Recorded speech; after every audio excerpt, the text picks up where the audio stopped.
Selamat datang kembali di sesi pendalaman kita. Hari ini kita mau gali topik yang lagi hangat banget nih. Dan sering bikin kita agak was-was ya di era sekarang. Gimana sih caranya kita pakai humor tanpa bikin orang tersinggung atau yang lagi ngetren istilahnya kena cancel? Hmm, Nah, sumber kita kali ini spesifik banget dari buku The Elements of Humor-nya Scott Dikkers. Kita fokus ke bab 21, judulnya The Cringe Factor. oke, siap. Yuk, kita bongkar ini. Misi kita hari ini tuh memahami lanskap humor zaman now yang kadang, jujur aja, kerasa kayak jalan di ladang ranjau ya. Mm-mm. Kita bakal lihat nih, risikonya apa aja, terus gimana menurut Dickers di bab ini kita bisa, ya, menavigasinya lah. Oke, Kita telusuri kenapa sih muncul kecemasan ini, apa aja yang berubah di norma humor, dan gimana kita bisa tetap pakai humor yang efektif, yang tetap menggigit gitu. Siap ya, kita dalami bareng? siap. Mungkin sebelum kita jauh nih, aja baiknya kita pegang dulu ya, apa sih maksudnya the cringe factor menurut Dickers di bab ini? Oh, bagus tuh. Gimana? Jadi intinya ya, bab ini tuh ngomongin perasaan nggak nyaman, kikuk, atau bahkan malu gitu loh, bisa dirasain sama yang bikin humor, bisa juga sama penontonnya. Ah, oke, oke. Nah, perasaan ini muncul pas sebuah lelucon itu udah deket-deket atau malah ngelewatin batas penerimaan sosial yang lagi berlaku sekarang. Jadi kayak di zona abu-abu gitu, di mana tawa tuh bisa cepet banget berubah jadi, ya rasa nggak enak. Menarik.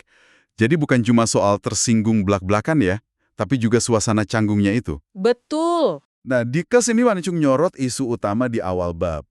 Banyak orang, mungkin Anda juga termasuk ya, sekarang tuh ngerasa lebih khawatir salah ngomong atau ngeluarin lelucon yang keliru. Kayak ada kehati-hatian ekstra gitu, apalagi kalau di depan umum atau online.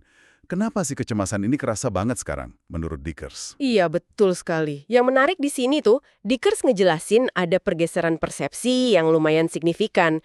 Mungkin dulu ya, di zaman sebelumnya, humor tuh sering dianggap kayak zona bebas gitulah. Hmm, Ketidaksopanan atau bahkan agak kasar dikit asal masih dalam batas tertentu, ya dimaklumi aja. Tinggal nambahin bercanda kok di belakang udah kayak dapat kartu bebas gitu kan.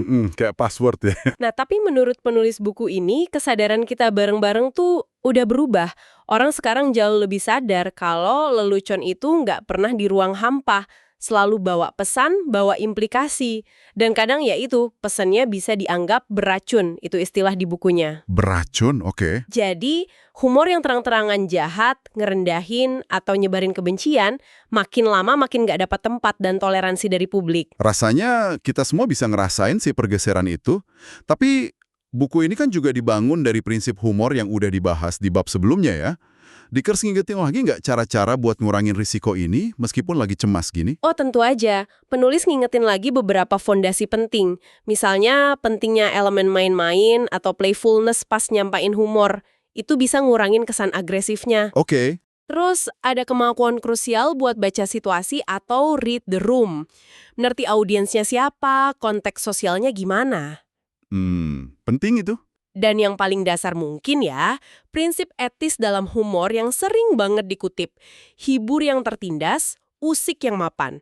Atau bahasa aslinya, comfort the afflicted, afflict the comfortable. Ah, iya ya. Nah, menurut Dickers, kalau kita terapin prinsip ini, pastiin humor kita nggak nonjok ke bawah atau nyerang kelompok yang udah rentan, itu cara paling ampuh buat ngurangin resiko nyinggung yang nggak perlu atau yang ngerusak. Tapi di sisi lain ya, bukannya humor yang efektif itu seringnya emang harus agak ngusik dikit. Gimana Dickens nyimbangin kebutuhan buat menggigit ini sama resiko nyinggung? Nah, ini dia nih paradoks intinya yang disorot di bab ini.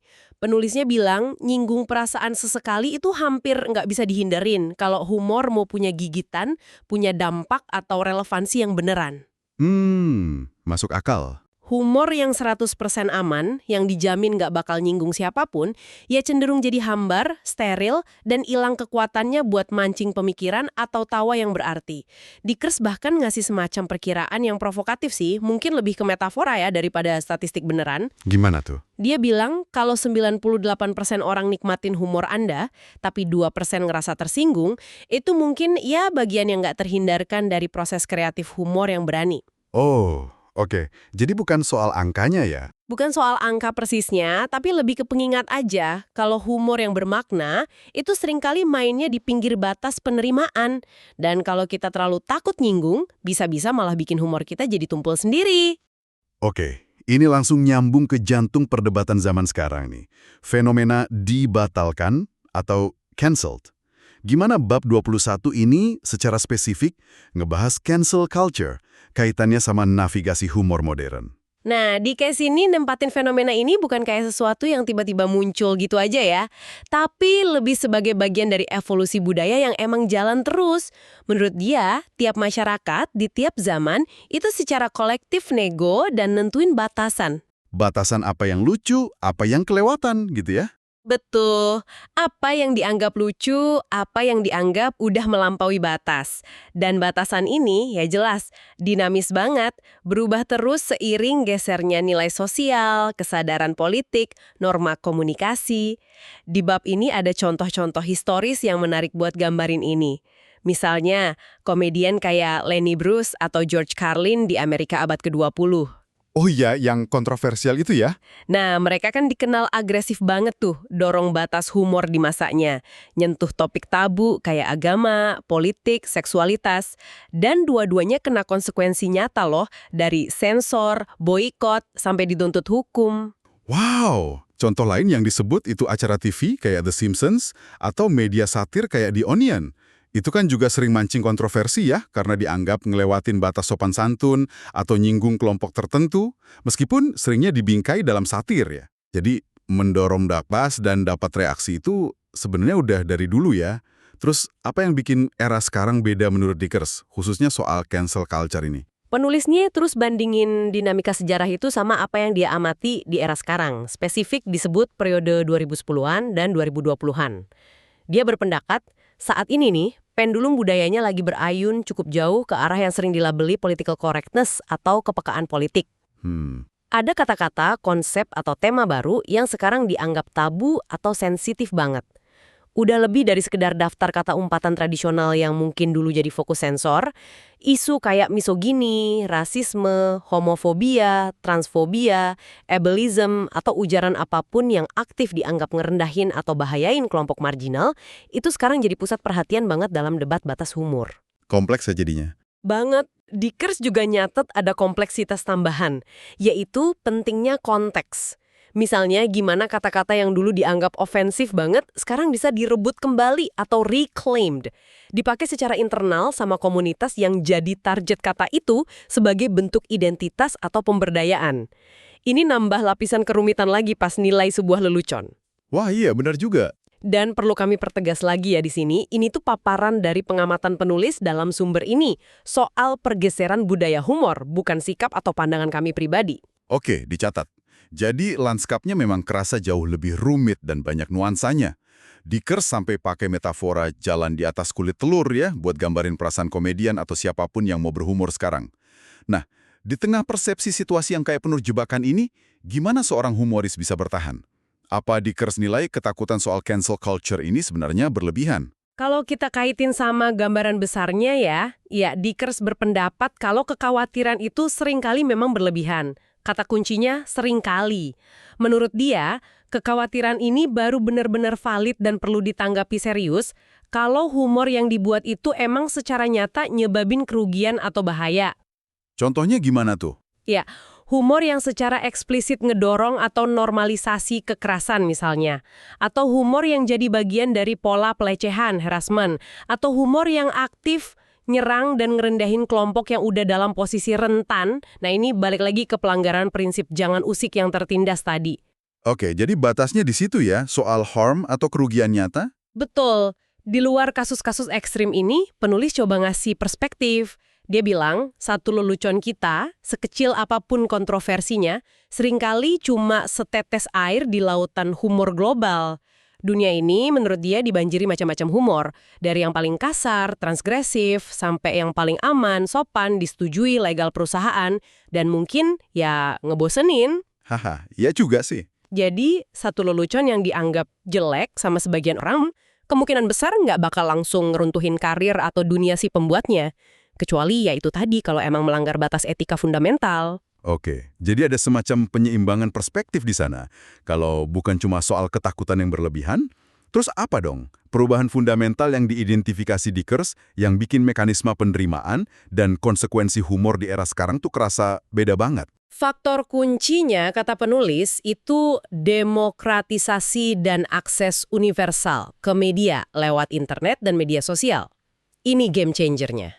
Ah, bener banget. Tiap individu sekarang punya potensi jadi penyiar, sekaligus kritikus buat audiens global. Penonton nggak lagi jadi masa pasif yang nerima humor gitu aja. Mereka bisa langsung respons, nyuarain nggak setuju, tersinggung, marah, atau sebaliknya, dukungan. Secara instan, publik dan seringkali masif. Dampaknya gede banget ya? Gede banget. Akibatnya, skandal atau kontroversi soal humor jadi jauh lebih susah dikontrol atau diredam cuma pakai strategi PR tradisional dari agensi atau manajemen. Reputasi bisa anjlok dalam hitungan jam. Tapi menariknya, Dickers lihat perkembangan ini bukan cuma negatif loh. Dia bilang ini sebagian besar positif. Oh ya? Kenapa positif? Lebih gede dari para pembuat humor atau figur publik, mereka nggak bisa lagi sembunyi di balik kuasa atau ketenaran. Kedua, dan ini dianggap lebih penting, media sosial ngasih suara ke mereka yang mungkin selama ini jadi korban atau ngerasa dirugiin sama humor yang ngerendahin. Jadi mereka bisa ngelawan narasi atau nuntut perubahan.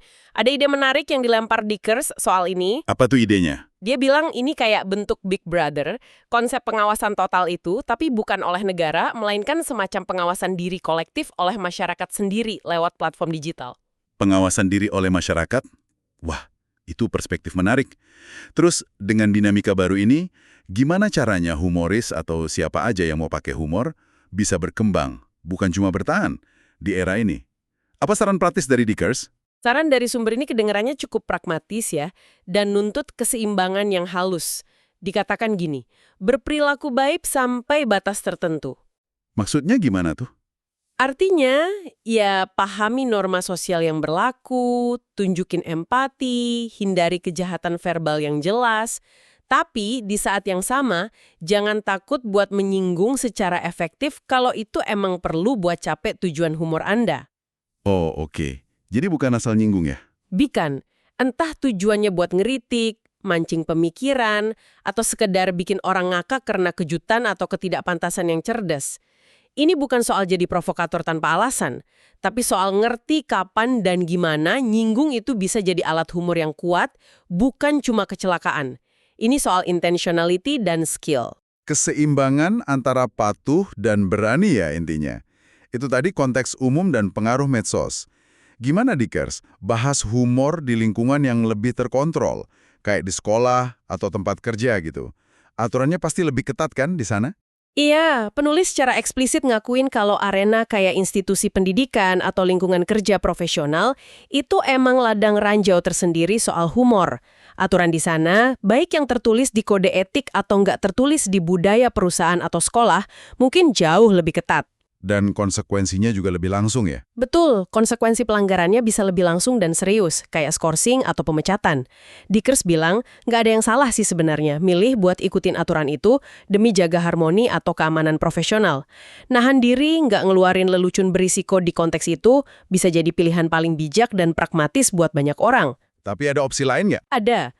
Penulis juga nggak lutup kemungkinan lain. Dia sebutin nantang aturan itu secara konstruktif atau coba kontribusi buat ubah budaya humor yang mungkin terlalu kaku atau nggak sehat di lingkungan itu juga sebuah pilihan. Meskipun beresiko ya? Jelas, pilihan ini bawa resiko sendiri.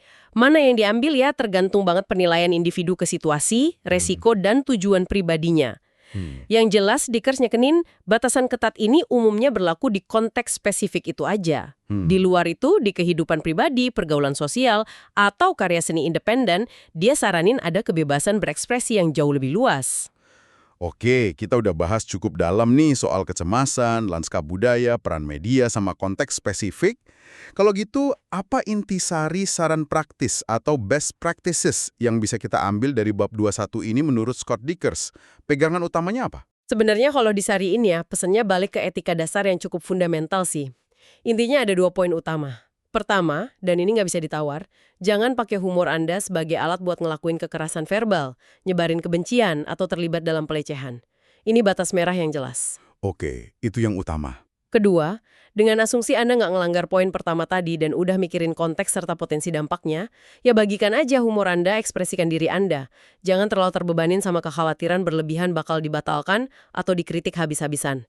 Penulis kayak mau bilang, kerjain PR Anda secara etis dan kontekstual, terus ya udah berani aja berkarya. Jadi ada keseimbangan antara tanggung jawab etis dan keberanian ya? Betul, penekanan kuatnya di situ. Selain saran konseptual dan praktis ini, ada latihan spesifik nggak yang disaranin di bab ini buat bantu kita, para pembaca atau pendengar, biar lebih paham atau mungkin ngelola faktor cringe ini secara personal? Ada. Ada satu latihan yang diajuin di akhir bab, dan harus diakui nih, lumayan provokatif dan perlu pemahaman konteks yang pas. Wah, gimana tuh latihannya? Latihannya gini, coba tulis lelucon atau materi humor paling ofensif, paling bahaya, paling ngelanggar batas yang bisa Anda pikirin. Tapi, nah ini penting banget ditekankan berkali-kali sama penulis, latihan ini hanya untuk konsumsi pribadi Anda sendiri. Paling jauh, mungkin bisa dibagiin ke 1 atau 2 orang terdekat yang benar-benar Anda percaya, yang ngerti tujuan latihan ini, dan bisa kasih feedback jujur tanpa ngejudge. Oke, jadi bukan buat disebar ya? Sama sekali bukan. Tujuannya menurut penjelasan Dickers, lebih ke internal dan eksploratif. Bisa jadi cara buat 1. Ngetes dan pahamin batas pribadi Anda soal apa yang Anda anggap lucu versus ofensif. 2. Mungkin buat ngeluarin racun atau sekedar ngekspresiin pikiran gelap atau absurd yang muncul. 3.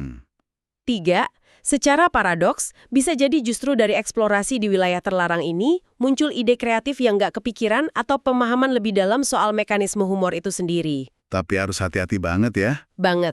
Sekali lagi, penulis sangat nekenin ini alat buat refleksi pribadi dan pemetaan batas diri, bukan buat dipraktekkan di depan umum. Jadi harus dilakuin dengan kesadaran penuh soal tujuannya dan potensi risikonya kalau disalahgunain. Wah, itu memang latihan yang cukup menantang dan perlu kedewasaan ya pas ngelakuinnya. Jadi kalau kita rangkum nih seluruh pembahasan dari bab 21, The Cringe Factor ini, jelas banget ada ketegangan inheren yang dieksplorasi ya. Di satu sisi, ada dorongan kuat dalam esensi humor itu sendiri buat berani, nantang status quo, ngasih dampak yang menggigit.